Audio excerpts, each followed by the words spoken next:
shirkadda dhismaha casriga ah ee Qormeeye Construction Company. Guryo wada qurxoon iyo fooq iyo sakada dheer. Haddii aad go'aansato inaad dhisato waayadan, bal u fiirso oo eeg. injineer aqoon loo qaadirkeen wax soo baray intay kuu qiyaasaan ama fooqa ugu dheer ama fiilo guri iyo quruxdooda yaab kale ugu kaalay shirkadda dhismaha casriga ah ee Qormeeye Construction Company.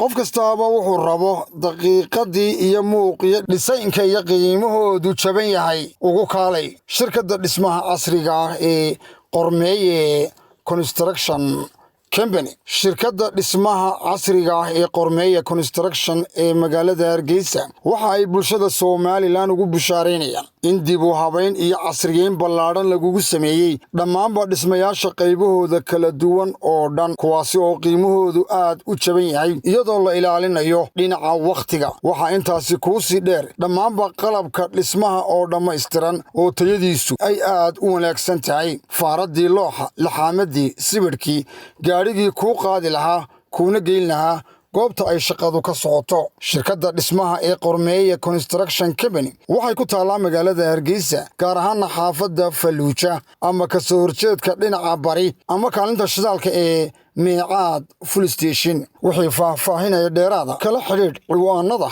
iyo telefoonada hortaada. ballanteenu waa Qormeeye Construction Company.